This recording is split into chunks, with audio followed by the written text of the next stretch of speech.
함께 나누실 말씀은 사사기 1장 12절부터 15절까지의 말씀입니다.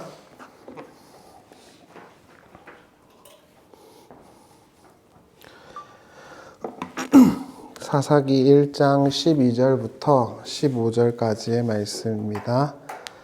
제가 봉독하겠습니다. 갈렙이 말하기를 기랏쉐벨을 쳐서 그것을 점령하는 자에게는 내 딸 악사를 아내로 주리라 하였더니 갈렙의 아우 그나스의 아들인 온니엘이 그것을 점령하였으므로 갈렙이 그의 딸 악사를 그에게 아내로 주었더라. 악사가 출가할 때에 그에게 청하여 자기 아버지에게 밭을 구하고자 하고 나귀에서 내림에 갈렙이 묻기를 내가 무엇을 원하느냐 하니 이르되 내게 복을 주소서 아버지께서 나를 남방으로 보내시니 샘물도 내게 주소서 하매 갈렙이 윗샘과 아랫샘을 그에게 주었더라. 아멘. 네, 우리가 지난 시간 헤브론에 대해서 함께 나누었습니다. 헤브론이라는 곳은 믿음의 사람들이 거주했던 땅이었다. 그래서 이스라엘 백성들이 가나안 땅을 점령할 때 헤브론에 들어갔고 거기서 전쟁이 끝났다. 이런 취지의 내용을 나누었습니다. 오늘은 그 기럇세벨과 악사 그리고 두 우물에 대해서 함께 나누어 보도록 하겠습니다. 오늘 우리가 읽은 본문을 보면은 대부분 다 뭔가 얻는 대목들이죠. 갈렙은 기럇세벨을 치는 자에게 자신의 딸을 줄 것이라고 했고 온니엘은 그 딸을 얻었어요. 그리고 그 딸은 아빠에게 유업을 달라고 하는데 그걸 다 들어줍니다. 그래서 이걸 보면 그래 기도하면 하나님께 뭔가 요구하면 하나님이 다 들어주실 수 있나 보다. 이런 식으로 이해할 수가 있는데 그것은 적절한 이해는 아닐 것 같아요. 그러니까 성경을 볼 적에 항상 내가 열심히 해서 뭔가를 얻는 식으로 생각하면 그 문제가 생겨요. 하나님이 나에게 주시는 것이라고 보는 게 맞고요. 그런 취지에서 이 내용을 이해하는 게 적합할 것 같아요. 그래서 이거에 대한 설교를 많이들 안 하셨어요. 송태근 목사님 같은 경우에도 이 부분은 안 하셨고 또 제가 보고 있는 김혜건 목사님 책이나 이런 거 봐도 여기에 대한 코멘트는 거의 없어요. 근데 찾아보니까 열심히 기도하면 들어주실 거야. 이런 식으로 대부분 설교를 하는 것 같은데 오히려 그 반대의 이야기라고 보는 게 맞아요. 그러니까 내가 뭔가 요구했기 때문에 얻는 게 아니라 하나님이 주셨기 때문에 얻는 거예요. 큰 틀에서 보자면. 그래서 사사기 전체가 하나님이 전쟁을 행해 가시면서 그 백성들에게 유업을 주시고 전리품을 주시는 형태거든요. 그렇기 때문에 여기서 나오는 온니엘이나 악사나 두 우물 이야기는 열심히 기도해서 뭔가를 얻자가 아니라 하나님께서 이 땅에 하나님의 역사를 이루어 가실 적에 그 백성들에게 하나님이 필요를 채워주셨다라고 이해하는 게 맞을 것 같아요. 그 내용을 조금 더 이제 자세하게 살펴보겠습니다. 갈렙은 헤브론을 점령했어요. 그리고 헤브론의 남방 땅이 기럇쉐벨인데 거기를 정복을 하러 들어갑니다. 근데 갈렙이 그 헤브론 땅을 점령할 수 있었던 이유는 하나님의 약속 때문이죠. 그러니까 갈렙이 뛰어났기 때문도 아니고 온니엘이 뛰어났기 때문도 아니고 하나님이 그에게 약속하신 땅을 준 거예요. 그리고 그들은 하나님의 그 약속 안에서 유업을 얻은 거죠. 이걸 설명하는 게 은혜라고 할 수 있을 것 같아요. 타락한 이후의 인간 세상은 열심히 치열하게 경쟁하고 자기의 힘으로 얻은 걸 얻죠. 그걸 자기의 소산이나 자신의 열매라고 생각할 수 있을 것 같아요. 그래서 거기서 뿌듯하기도 하고 좌절하기도 하는 거예요. 내가 열심히 해서 결과를 이루었다. 제가 학원을 하잖아요. 그럼 학원에 있다가 보면은 점수가 잘 나오면 누구 탓인 줄 아세요? 자기 탓이죠. 자기가 열심히 한 거예요. 그래서 A를 받은 거예요. 점수가 안 나오면 누구 탓이죠? 제 탓이에요. 그러니까 이게 기본적인 인간 세상이잖아요. 내가 열심히 해서 뭔가 얻었고 거기서 뿌듯한 거죠. 근데 내가 뭔가 실패했다 그러면은 원망하는 거죠. 엄마 아빠 욕하고 선생님 욕하고 뭐 이런 겁니다. 그런 사람들에게 있어서는 이 세상은 자신의 문제죠. 내가 열심히 해서 이루고 남기는 거예요. 그런데 신자들은 그렇지가 않아요. 신자는 내가 열심히 해서 뭔가를 얻는 식의 구조가 돼서는 안 돼요. 그 사람들의 사고는, 믿는 사람들의 사고는 하나님이 나에게 주신 걸 내가 누리는 형태가 돼야 돼요. 근데 내가 만족스럽지 않을 수 있잖아요. 거기에서 하나님 오늘 나에게 허락하신 건 여기까지인 것 같아요 라고 할 수 있는 게 순종이고 믿음인 거예요. 거기 바운더리를 넘어가려고 하면 뭐가 생기냐면 욕심이라는 게 생기고 죄라는 게 나오는 거예요. 예를 들어서 한 개인이 열심히 노력을 했다 해볼게요. 그래서 내가 결과를 얻었어요. 그럼 그 결과는 나의 노력의 어떤 결과인 거죠. 근데 내가 실패를 했잖아요. 그러면 또 그것도 나 때문에 생긴 거예요. 이런 식의 구조 속에서 뭐가 생기냐면 인풋, 아웃풋, 권선징악, 또 뭐 그런 인과응보, 이런 식의 구조가 생길 수밖에 없어요. 그런데 기독교는 인과응보가 아니에요. 내가 열심히 기도해서 하나님께 복을 받는 게 아니고요. 내가 하나님께 열심히 해서 뭔가 받는 형태가 아니에요. 그럼 어떤 형태냐면 하나님이 우리에게 이 땅에 하나님의 역사를 이루어 가시는데 거기서 내가 얻는 거예요. 그래서 나는 열심히 산다고 살았는데 하나님이 주신 게 너무 커. 이럴 때 그걸 보면서 아, 은혜구나 이렇게 말할 수 있는 거예요. 근데 내가 열심히 거기다가 쏟아붓잖아요. 그럼 그건 내 거예요. 그러니까 신앙생활도 마찬가지죠. 내가 열심히 교회 다녔다. 그래서 내가 열심히 했다. 그래서 내가 뭔가 결과를 얻었다. 그럼 그건 내 거라고요. 하나님을 이용해서 내가 얻은 거라고요. 근데 그거는 기독교의 기본적인 스탠스가 아닙니다. 나는 그냥 하나님 주신 것 안에서 살아가는 법을 배웠는데 하나님이 그걸 나에게 준 형국이어야 해요. 근데 그게 아니라 난 열심히 했어. 내가 열심히 노력했고 내가 내 자식들한테 열심히 했고 내 사업에 열심히 내가 노력했어. 그러니까 이건 내 거지. 하나님이 조금 도와준 거야. 이렇게 돼버리면 그건 기독교 신앙이 아닌 거예요. 이거를 깨버린 게 욥기죠. 욥은 하나님 앞에서 복을 받을 만한 사람이다라는 칭찬을 얻었죠. 그런데 복을 주신 게 아니라 고난을 주셨어요. 하나님께서. 그러니까 사람들이 따져 묻는 거예요. 야, 이제 너가 잘못한 게 있지 않을까? 잘못했으니까 하나님께서 너한테 그런 어려움과 힘듦을 주셨지. 근데 욥은 잘못한 게 없거든요. 근데 고난이 찾아왔어요. 그럼 이걸 어떻게 할 것이냐? 기독교 신앙은 그런 인과응보적인 틀 안에서 이해가 될 수가 없다는 걸 보여준 거예요. 내가 열심히 해서 하나님께 복을 받는 것도 아니고 내가 못했다고 해서 하나님께 벌 받는 것도 아니에요. 그럼 뭐죠? 하나님이 이 땅에 하나님 나라를 이루어 가심에 있어서 그 결과물을 내가 얻는 거예요. 근데 그게 나한테 좋은 결과물일 수도 있고 아닌 결과물일 수도 있겠죠. 그러니까 거기서 우리는 믿음이나 순종이라는 개념이 나온다라고 보시는 게 맞는 거예요. 사실 이 땅의 모든 죄라는 건 허락되지 않는 것에 대한 탐심에서 시작했죠. 하나님이 아담한테 너 여기 넘어오지 마, 선악과 먹지 마 라고 법령을 내렸는데 아담이 그걸 따먹어 버리죠. 왜냐하면 내 눈에 보기에 좋으니까요. 그게 죄예요. 그래서 이 땅에는 모두 다 자신의 욕심대로 구하고 그 욕심대로 살아가요. 그리고 그 욕심이 죄를 낳게 한다라는 게 성경의 선언이죠. 그러니까 어떤 사람은 연예인들처럼 유명해질 수도 있고 어떤 사람들은 평범한 사람으로 살아갈 수도 있잖아요. 근데 세상 사람들이 말하는 그런 성공의 자리에 나도 있어야 되겠다라고 생각하고 그걸 이루기 위해서 열심히 살아가잖아요. 그러면 죄들이라는 게 파생을 하는 겁니다. 따라서 오늘 본문도 보시면 나도 악사나 갈렙이나 온니엘처럼 믿음을 갖고 기도하면 되겠다라고 생각하시면 안 되는 거예요.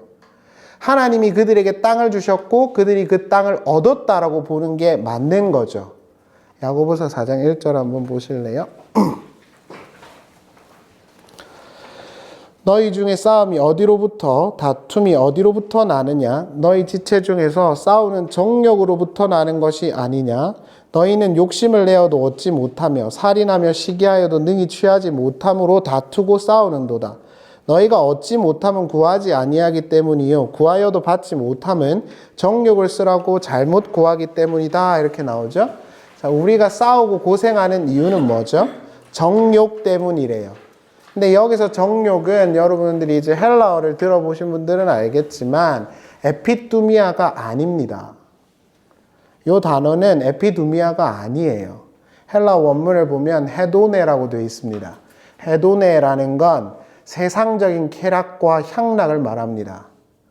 하나님 앞에 와서 너희가 고생하고 싸우고 다투고 그렇게 서로 힘든 이유는 뭐 때문이냐 하면 너네가 세상적인 쾌락과 향락을 추구하기 때문에 그렇다라고 말하는 거예요. 그리고 니네가 하나님께 구하여도 얻지 못하는 건 너네가 그 세상적인 가치와 세상적인 즐거움을 위해서 하나님께 구하고 있기 때문에 못 얻는 거야 이렇게 말하죠. 그러니까 악사나 온니엘이나 이 사람들이 열심히 기도해서 받았다라는 말은 성립이 불가능한 거예요. 헤도네라는 말, 요거를 꼭 기억을 하세요. 이 세상은 자신의 욕심과 자신의 욕구를 이루기 위해서 뭔가 살아가잖아요. 그게 사람들에게 괴로움을 주고 고통을 주는 거예요. 주신 하루를 살면서 기쁘게 찬양하고 괴로울 때는 기도하고 그것이 신자의 삶의 모습이어야 하는데 그렇지가 않고 내가 원하는 거, 세상 사람들이 바라는 거, 그 세상적인 기쁨을 추구하고 그걸 신의 이름으로 얻으려고 하면 그게 죄가 된다는 말입니다. 성경은요. 사사기 1장 11절 한번 보세요. 갈렙의 아우요 그나스의 아들인 온니엘이 그것을 취한 고로 갈렙이 그 딸 악사를 그에게 아내로 주었더라. 여기서 보시면 갈렙이 약속대로 헤브론 땅을 얻었고 기럇쉐벨을 온니엘이 차지했습니다. 근데 온니엘이 스스로의 힘으로 차지했을까요? 아니죠. 온니엘의 이름 뜻이 하나님의 힘이란 뜻이에요. 그리고 첫 번째 사사가 누구죠? 온니엘입니다. 그러니까 온니엘이 기럇쉐벨을 쳐서 점령했다는 건 그 사람이 용맹했다거나 위대했다거나 그런 게 아니에요. 하나님께서 그에게 하나님의 능력을 부어서 점령하게 한 거죠. 사사기 3장 9절을 보실래요? 이스라엘 자손이 여호와께 부르짖음에 여호와께서 그들을 위하여 한 구원자를 세워 구원하게 하시니 그는 곧 갈렙의 아우 그나스의 아들 온니엘이라 이렇게 나오죠. 그 땅의 백성들이 괴로워하고 힘들어할 때 하나님이 온니엘을 세웠습니다. 그러니까 온니엘이라는 인물 자체가 하나님이 세우시는 종이라는 의도가 있는 거예요. 그러니까 온니엘이 스스로 뛰어나서 헤브론을 점령했느냐? 그렇지 않습니다. 하나님의 힘으로 그가 얻었겠죠. 그러니까 이거는 정확하게 은혜라는 구조를 설명하는 거예요. 열심히 기도해, 열심히 노력해, 열심히 너가 진취적으로 삶을 살아봐. 그러면 하나님이 너에게 복을 줄 거야가 아니라 하나님이 하나님의 힘으로 이기게 하심으로 너희가 얻은 거야라는 구조를 설명하는 것이죠. 그 뒤에 보시면 악사가 등장해요. 한번 보실래요? 악사가 출가할 때 그에게 청하여 자기의 아비에게 밭을 구하고자 하고 나귀에서 내림에 갈렙이 묻되 내가 무엇을 원하느냐? 가로되 내게 복을 주소서. 아버지께서 나를 남방으로 보내시니 샘물도 내게 주소서 하매 갈렙이 윗샘과 아랫샘을 그에게 주었더라. 이렇게 나오죠. 악사가 출가를 합니다. 근데 유업을 달라고 했어요. 자, 여기서 두 가지를 생각해 보죠. 왜 온니엘이 구하지 않았죠? 제가 몸이 약간 안 좋아서 땀이 나는 거라 신경 안 쓰셔도 되는데 왜 온니엘이 구하지 않았죠? 왜 악사가 구하죠? 생각해 보셨어요? 두 번째 질문은요. 딸이 구한다고 해서 얻을 수 있었을까요? 어떠세요? 예, 지금은 여성분들이 굉장히 높은 권리를 가지고 있지만 이 당시에 그럴 수 있었을까요? 없었겠죠. 근데 이스라엘에서 그 경우가 딱 한 가지가 있습니다. 어떤 경우죠? 자, 자식이 있어요. 자식이 아빠한테 아빠 이거 재산 좀 주세요라고 했을 때 딸한테 그 재산을 줄 수 있는 경우가 딱 한 가지가 있어요. 언제요? 맞추시면 맛있는 거죠. 아들이 없을 때요. 아들이 없으면 줘요. 자, 그러면 결과론적으로 여쭤보죠. 갈렙에게 아들이 있었어요? 없었어요? 이거는 제가 알기로는 우리 신학생도 계시지만 신학생 목사님들도 잘 모를 겁니다. 왜냐하면 갈렙의 아들이 성경에 딱 한 번 등장하거든요. 갈렙에겐 아들이 있습니다. 그러니까 제가 좀 이따 찾아드릴 거예요. 딸 악사가 갈렙한테 뭔가를 요구해서 받았다라는 건 악사가 열심히 기도해서 얻었다는 취지의 내용과 부합하지가 않는 거예요. 자격이 없어요. 악사는 받을 수 있는. 그런데 걔가 와서 아빠 나한테 재산을 주세요 그랬더니 갈렙이 그래 땅도 주고 우물도 줄게 이렇게 말하는 거예요. 왜요? 이게 하나님 전쟁의 성질이라는 걸 보여주는 거예요. 자격이 없는 이스라엘의 딸들에게도 하나님이 유업을 주시는 거. 이걸 성경신학적으로 보자고 한다면 우리가 악사 같은 거예요. 우리는 하나님께 뭔가 요구할 만한 자격이 없는 죄인이죠. 그렇지만 하나님이 이 땅에 하나님 나라를 이루어가면서 우리에게 그 하나님의 은혜를 베풀어 주시는 거예요. 그래서 우리는 그 속에서 하나님 나라를 받으면서 하나님을 찬양하게 되죠. 이런 사람들은 기본적으로 딱 한 가지가 사라집니다. 머릿속에서. 꼭 기억하십시오. 이 사람들에게는 딱 한 가지가 사라져요. 그게 뭐죠? 법이 사라집니다. 인과응보의 논리가 사라집니다. 내가 뭔가 해서 얻은 게 아니니까요. 자, 내가 고난을 당해요. 그러면 우리가 잘못한 걸까요? 우리 부모님이나 또는 내 상황이 별로 안 좋아요. 그럼 내가 잘못한 걸까요? 아닙니다. 성경이 말하는 건 이거예요. 네가 잘했기 때문에 네가 복 받는 거 아니고 네가 잘못했기 때문에 벌 받는 거 아니다. 그 모든 과정 속에서 하나님이 너에게 하나님이라는 더 나아가서 하나님 나라의 가치라고 하는 것을 주실 것이고 너는 그걸 받으면서 하나님이 내 삶의 주인이시구나 라고 이해하게 될 것이다 라는 게 성경의 선언이에요. 그래서 성경은 신자의 삶은 반드시 수동적이라고 말해요. 끌려간다고요. 내가 하나님을 끌고 가는 게 아닙니다. 그러면 그 딸들이 얻은 케이스를 하나 보시죠. 민수기 27장 1절입니다. 요셉의 아들 므낫세의 종족들에게 므낫세의 현손 마길의 증손 길르앗의 손자 헤벨의 아들 슬로보앗의 딸들이 찾아왔으니 자, 이 딸이라는 히브리 말을 찾아보면 자녀 할 때 녀로 다 번역이 돼 있어요. 근데 딸들과 관련된 이야기 중에 가장 인사이트 있는 이야기는 이 이야기예요. 슬로보앗의 딸들이요. 그 뒤에 보세요. 그 딸의 이름은 말라와 노아와 호글라와 밀가와 디르사라. 그들이 회막문에서 모세와 제사장 엘르아셀과 지휘관들과 온 회중 앞에 서서 이르되 우리 아버지가 광야에서 죽었으니 여호와를 거슬러 모인 고라의 무리에 들지 아니하고 자기 죄로 죽었고 아들이 없나이다. 어찌하여 아들이 없다고 우리 아버지의 이름이 그의 종족 중에서 삭제되리이까? 우리 아버지의 형제 중에서 우리에게 기업을 주소서 하매 모세가 그 사연을 여호와께 아뢰니라. 자, 딸들이 왔어요. 근데 아버지가 광야에서 죽었습니다. 그래가지고 딸들이 뭐라 그러냐면 우리 아버지는 아들도 없어요. 근데 그렇다고 해가지고 우리 아버지의 유업을 아버지 형제에게 주는 게 맞습니까? 우리는 자식 아닙니까? 이야기를 한 거예요. 그랬더니 모세가 뭐라 그러죠? 기도를 하러 들어갑니다. 그때 여호와께서 뭐라 그러냐면 보세요. 여호와께서 모세에게 말씀하여 이르시되 슬로보앗의 딸들의 말이 옳으니 너는 반드시 그들의 아버지의 형제 중에서 그들에게 기업을 주어 받게 하되 그들의 아버지의 기업을 그들에게 돌릴지니라. 너는 이스라엘 자손에게 말하여 이르기를 사람이 죽고 아들이 없으면 그의 기업을 그의 딸들에게 돌릴 것이요 딸도 없으면 그의 기업을 그의 형제에게 줄 것이요. 이렇게 나오죠. 그러니까 딸들에게 유산을 주라고 허락해 준 거예요. 뭐 때문에요? 뭐가 없으면? 아들이 없으면. 그러니까 이스라엘의 법이 여기서 분명하게 나타나죠. 누구 우선이다? 남자 우선이다. 그렇지만 한 가지 꼭 기억하셔야 되는 게 있어요. 뭐냐면은 하나님은 되게 차별을 하시나 봐. 이러시면 안 돼요. 왜냐하면 하나님이 여기서 뭐라 그랬죠? 딸들한테도 주라 그러잖아요. 이건 이 당시에 있을 수 없는 이야기예요. 남자 우선이니까. 근데 하나님이 주라 그래요. 이게 은혜이기 때문에 그래요. 은혜를 설명하는 거라고요. 자격이 없어요. 그 당시에 많은 사람들은 딸들이 유산을 못 얻어요. 근데 하나님이 주라 그래요. 그럼 그 딸들은 누구에게서 그걸 받은 거죠? 하나님한테 받은 거잖아요. 그러니까 그 유산이라는 거, 삶의 결과라는 거, 그건 누가 주신 거죠? 하나님이 주신 거라고요. 내가 뭔가 적극적으로 기도해서 받은 게 아니라고요. 근데 앞서도 말씀드렸지만 그러면 갈렙의 딸 악사가 유산을 주세요라고 했는데 아들이 없어야 가능하잖아요. 근데 갈렙한테는 아들들이 많이 있습니다. 보실래요? 역대상 4장 15절입니다.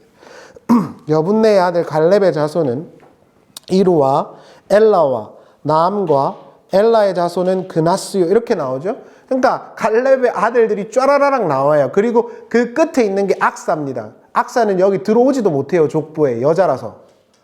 근데 왜 사사기는 그러면 이 딸의 이야기를 넣어놨을까? 한 가지를 설명하는 거예요. 이 전쟁은 자격이 없는 자들에게 하나님이 베풀어 주시는 은혜의 전쟁이라는 걸 서술하고 있는 거죠. 결과론적으로. 그래서 악사에게 하나님께서 정확하게 말하면 밭도 주시고 두 우물도 주신 거예요. 이걸 이스라엘의 전쟁의 성질로 설명하는 거죠. 너희의 삶은 하나님이 이 땅에 너희를 통해서 하나님 나라를 이루어 가심으로 너희가 받는 거지 너네가 열심히 해갖고 뭔가 이루는 게 아니야 라는 이야기예요. 저는 옛날에 성경을 제대로 보기 전에는 하나님이 참 무서웠어요. 요즘에도 제가 그런 이야기를 자주 듣거든요. 어릴 때 예를 들어서 우리 어머니가 헌금을 예를 들어서 하라고 했어요. 그러면 우리 교회 목사님이 그렇게 가르칩니다. 헌금을 할 때는 제일 좋은 걸로 해야 된다고. 11조 하라고. 그럼 하나님이 복 줄 거라고. 근데 안 하면은 망한다고. 그래서 지갑 잃어버리면 항상 뭔 생각하죠? 11조를 빼먹었나 보다. 저는 그렇게 생각했어요. 그러니까 하나님이 좋을 수가 없어요. 왜요? 끼뜩하면 날 팰 수도 있으니까. 그게 깨져야 돼요. 내가 잘했다고 해서 하나님의 자녀가 된 게 아니고 내가 못했다고 해서 하나님이 나를 버리시는 것도 아니에요. 제가 고양이가 있는데 우리 고양이가 예를 들어서 어제도 사고를 많이 쳐요. 제가 저희 집 가보면 벽지를 다 긁어놨어요. 그러면 그걸 다 해야 되잖아요. 근데 제가 그렇다고 해가지고 열받아가지고 아 이놈의 새끼 진짜 나가라 그러지 않겠죠. 근데 왜 하나님은 그렇게 생각하냐고요. 내가 잘못했으니까 하나님이 우리 가족한테 벌 주나 봐. 왜 이렇게 생각하냐고요. 그렇지 않다고요. 그럼 그건 뭐예요? 하나님이 우리에게 하나님의 자녀가 되게 하기 위해서 여러 가지 훈련의 장치들을 주시는 겁니다. 그렇게 이해하셔야 돼요. 그래서 내가 금식 기도해서 하나님 이 문제를 해결해 주세요가 아니라 이 문제를 통해서 하나님이 나를 하나님의 백성으로 끊임없이 밀어가고 계시는구나로 이해해야 돼요. 근데 그게 안 되는 순간 기독교회라는 건 인과응보가 돼요. 내가 잘했으니까 하나님이 복 주시나 봐. 내가 못했으니까 하나님이 벌 주시나 봐. 이렇게 된다고요. 사사기 1장 14절을 보세요. 악사가 출가할 때 그에게 청하여 자기 아버지에게 밭을 구하고자 하고 나귀에서 내림에 갈렙이 묻되 내가 무엇을 원하느냐 이르되 내게 복을 주소서. 이 주소서라는 히브리 말이 아하브예요. 제가 나눠드린 유인물의 히브리어를 안 쓴 건 그렇게 유의미한 차이가 없으면 안 쓰는 거거든요. 명령문이에요. 아빠한테 명령하는 거예요. 딸이 복 줘요 이렇게요. 그랬더니 그 뒤에 뭐라 그러냐면 내게 복을 주소서. 아버지께서 나를 남방으로 보내시니 샘물도 내게 주소서 하매 갈렙이 윗샘과 아랫샘을 그에게 주었더라. 이렇게 나오는 거예요. 그러니까 여러분 생각을 한번 해보세요. 아무런 자격도 없는 악사가 아빠한테 복 줘요. 당연한다듯이 그렇게 해요. 갈렙이 그리고 줍니다. 이게 은혜가 아니면 뭐예요? 이걸 전체적으로 성경신학적으로 보자면 너네의 삶이라는 건 하나님이 이 땅에 하나님의 나라를 이루기 위해서 이루어 가시는 과정들 속에서 너에게 은혜가 베풀어지는 거야 라고 설명하는 거예요. 너가 열심히 기도해서 하나님께 뭔가를 요구하는 게 아니라. 그런데 여기서 한 가지 좀 더 우리가 생각해 볼 수 있는 건 이런 거죠. 왜 악사는 그러면 두 우물을 구했을까요? 생각해 보셨어요? 제가 이 성경을 그 히브리어로 쓰면서 많이 고민을 했어요. 어떻게 이해를 해야 될까? 근데 왜 악사는 두 우물을 구했죠? 뭐 때문이죠? 그 성경에 한번 보시면 답이 나오죠. 아버지가 어디로 보냈죠? 남방으로 가게 했어요. 남방을 히브리 말로 네게브라고 합니다. 네게브. 그래서 네게브라는 건 항상 사막이라는 뜻이 있어요. 그래서 여러분들이 성경에서 보시면 사막으로 갔다다 그러면 그거 다 네게브라고 돼 있어요. 남방으로 나를 보내셨으니까 우물을 주세요. 그래요. 사막, 척박한 땅으로 보내셨다고요. 그래서 그 우물을 준 것입니다. 이걸 성경신학적으로 우리가 좀 이해해 보자고요. 악사는 여호와의 전쟁에서 복과 유업을 얻은 여성이죠. 이 땅에 하나님 나라를 살면서 하나님의 은혜로 전리품을 얻은 것입니다. 우리를 은유한다고 볼 수 있겠죠. 그리고 그 여성은 어디로 내려가야 하냐면 네게브, 척박한 땅으로 가야 합니다. 그리고 거기서 하나님 나라를 살아내야 합니다. 그때 하나님께서 네 힘으로 네 스스로 살아라가 아니라 이때 당시에 우물이라는 건 상당한 재산을 말하는 거예요. 내가 그 땅에서 너가 살아갈 수 있는 힘과 능력과 모든 걸 제공할 것이다 라는 게 여기 들어와 있는 거죠. 너가 내 백성으로 내 땅을, 내 나라를 살 건데 네 힘으로 사는 게 아니라 내가 너에게 줄 그 우물과 그 힘으로 너가 사는 거야. 악사야. 이 이야기가 여기 들어와 있는 거예요. 저는요, 지금까지 살면서 제가 얼마 전에 되게 기분 좋은 이야기는 아니고 우스갯소리를 하나 해드리면 약간 조롱의 느낌으로 들었는데 저한테 그 고등학생이냐고 그러더라고요. 그래가지고 제가 날 모욕하는 건가요? 제가 그랬거든요. 미친 거 아니냐고 제가 지금 나이가 37개라고 제가 이랬어요. 근데 제가 오래 살진 않았지만 저는요 원한 게 딱 한 개가 있어요. 제가 솔직하게 고백할게요. 제가 신앙생활 하면서 지금까지 제가 원하는 소원이 딱 한 개가 있는데 그게 뭐였냐면요. 아이러니하게도 목회를 하는 거였어요. 내가 열심히 노력해가지고 내가 교회를 하나님의 나라를 위해서 교회를 크게 하고 유명한 목사가 되는 게 제 바람이었어요. 그걸 위해서 시작했어요. 27살에. 하나님이 안 들어주셨어요. 지금도 저는 그렇다 생각해요. 제가 이번 주에 솔직하게 말씀드리면 하나님 난 실패한 사람이에요. 이런 기도를 많이 했거든요. 내가 생각한 모습과 지금 제 모습이 너무 달라요. 그런데 한편으로 생각해보면 그래요. 내가 열심히 노력해서 목회가 잘 됐다고 해볼게요. 그럼 그게 제게 될 수밖에 없잖아요. 제가 얼마 전에 그 유튜브를 보다 보니까 옛날에 유명했던 목사님이 원로 목사 추대식을 하시더라고요. 근데 제가 그걸 보면서 진짜 경악을 했어요. 원로 목사를 왜 추대합니까? 그 목사님은 죽을 때까지 거기에서 담임 목회를 하는 거예요. 근데 제가 느끼기에는 이런 거랑 같아요. 그 말이 뭐죠? 이 교회는 내 거야 이 말이에요. 왜 우리 저 같은 목사들이 세습을 반대하냐면 여러분 이런 생각을 하셔야 돼요. 네가 아버지나 어머니가 힘이 없으니까 목회 세습 반대하지 이렇게 생각하실 수 있는데 그렇지 않아요. 세습은 뭐냐면 이 교회를 내가 세웠어라는 말과 똑같은 말이에요. 그렇게 보기 때문에 세습을 반대하는 거예요. 무슨 말씀을 드리고자 하냐 하면 내가 열심히 이룩하고 열심히 진취적으로 이루고자 하는 걸 하나님이 반드시 대부분 거절합니다. 제가 알기로. 제가 원했던 거 하나님이 들어주신 게 거의 없어요. 별로 원한 것도 없지만. 그렇게 바라보면 저는 실패자예요. 그런데 반대로 제가 제 삶을 바라보니까 어떤 이해가 되냐 하면 저는요, 학원을 오픈할지도 몰랐고요. 여기에서 여러분들과 말씀 나눌 줄도 몰랐어요. 우리 사실 인천에서도 오시고 평택에서도 오시고 그러는데 제가 인간적인 힘으로 모은 것도 아니고요.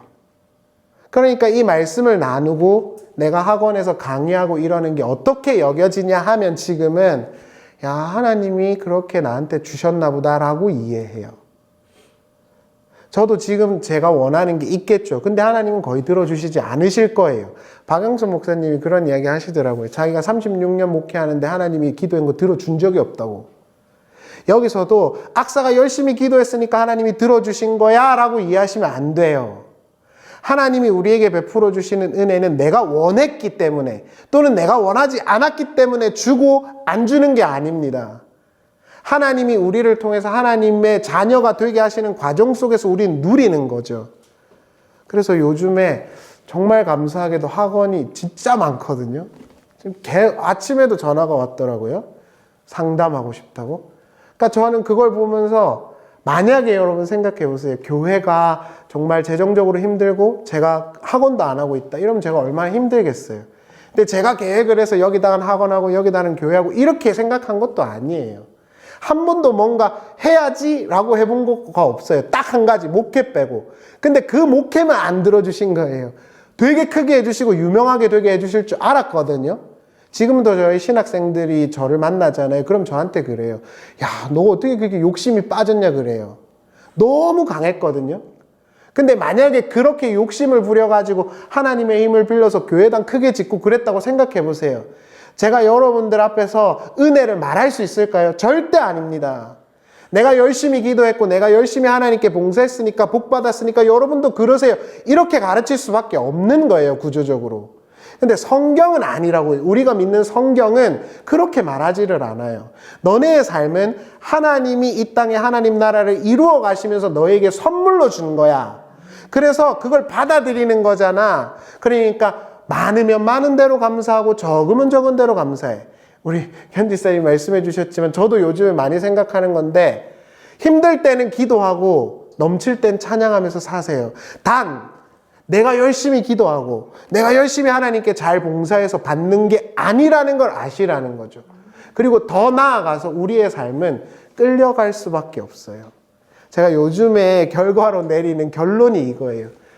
제가 얼마 전에 강릉에 갔다 오면서 갈 일이 있어서 김성수 목사님 설교를 듣는데 그분이 그 이야기를 하시더라고요. 신자는 반드시 끌려갈 수밖에 없다고. 그러면서 베드로 이야기를 하시더라고요. 네가 원하지 않는 곳으로 띠띠어서 데려갈 거라고. 그게 신자의 삶이죠. 그래서 그렇게 끌려가다가 하나님께서 우리에게 주신 걸 딱 이렇게 눈들어 보는 거예요. 그럼 야, 내가 이렇게 계획도 안 했는데 하나님이 내 삶을 이렇게 인도해 주셨구나. 그때 하나님께 대한 찬양이 터져 나올 거예요. 그게 진짜 하나님이 원하는 거죠. 근데 내가 열심히 이루고 싶어요. 내가 열심히 했어요. 그래서 하나님이 나에게 복을 주셨어. 이러면 반드시 그 주체는 누구죠? 나잖아요. 이 이야기는 그렇게 읽으셔야 돼요. 악사가 대단하니까 두무를 받았어요. 아니요, 악사는 자격도 없어요. 온니엘이 대단하니까 기라시 예배를 받았나 봐요. 온니엘이 어떻게 전쟁했는지 안 나오잖아요. 기억하시라고 제가 말씀드렸죠. 성경에 나오는 전쟁은 방법론이 없습니다. 어떻게는 가르치지 않아요. 어떻게는 나오지 않습니다. 너 어떻게 잘 살까? 성경을 통해서 신자는 어떻게 살까? 어떻게는 말하지 않아요. 하나님이 그렇게 하신 거라 된 거지. 요 이야기가 그렇게 있는 것입니다. 여러분, 말씀을 마치겠습니다. 저는 지금도 욕심이 거의 없어요. 딱 한 가지 빼고. 아까 말씀드렸던 거랑 비슷해요. 유명한 목사가 되는 거. 그게 제 꿈이었던 것 같아요. 근데 지금도 제 속에서 그런 게 불현듯 올라올 때가 많아요. 솔직히 말씀드리면. 그걸 하나님이 아는 분이 저한테 해주신 말인데 너 머리 고개 쳐들어? 박아. 머리 박게 하는 거예요. 하나님이 가라고 하시는 대로 가는 게 제일 좋은 거예요. 이걸 원하는 거라고요. 그걸 위해서 우리의 삶에 고난과 어려움이 있는 거예요. 근데 그거를 신의 이름을 빌려서 빨리 넘어가야지. 내가 계획한 거 이루어주세요. 이렇게 가버리면 그건 기독교가 아니라 뭐죠? 종교가 돼요. 그 종교가 되는 순간 그건 기독교가 아니라 우상숭배가 되는 거예요.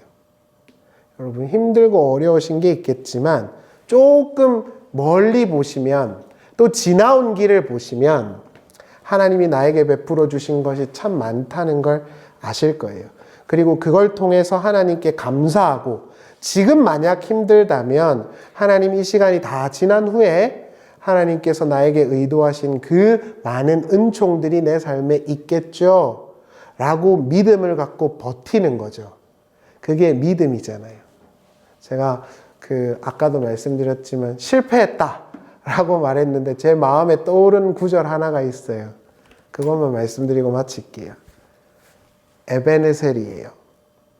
에베네셀이라는 곳이 어디냐 하면 이스라엘 백성들이 법궤판이 뺏긴 가장 치욕적인 실패의 자리예요. 근데 거기서 무슨 일이 일어났죠? 하나님이 이스라엘 백성들을 구원해 주셨어요. 우리의 삶이 실패할 수도 있고 넘어질 수도 있지만 거기서 하나님의 승리와 함께 하심이 또한 입증되는 거예요. 그래서 나도 하나님께 열심히 기도해서 복 받아야지 이러지 마시고 하나님이 지금 이 땅에 하나님 나라를 이루어 가시면서 나에게 하나님이 마땅히 받으셔야 되는 걸 나에게 나눠주시는 거야. 그래서 내가 감사함으로 받아야지. 그렇게 가다 보면 제가 알고 있기로는 그게 가장 안전하고 빠를 것입니다. 내 머리를 생각하고 내 욕심을 따라가면 거기서부터 고생과 고난이 올 것입니다. 기도하시겠습니다.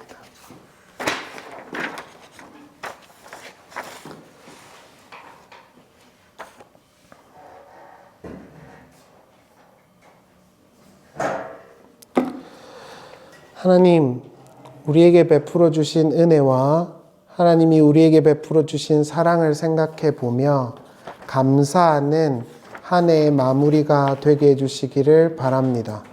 우리가 원한 대로 된 것도 있고 되지 않은 것도 있겠지만 그것은 내가 원했기 때문에 된 것도 아니고 내가 원하지 않았기 때문에 안 된 것도 아닐 것입니다.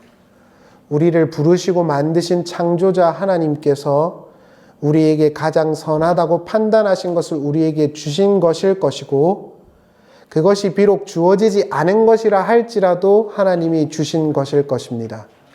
그때 믿음을 갖고 잘 인내할 수 있는 우리가 되게 하여 주시옵소서.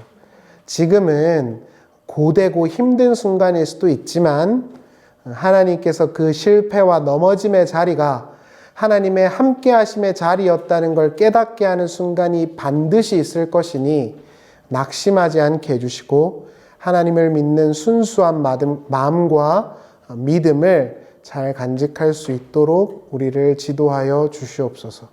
예수님의 이름으로 기도하옵나이다. 아멘.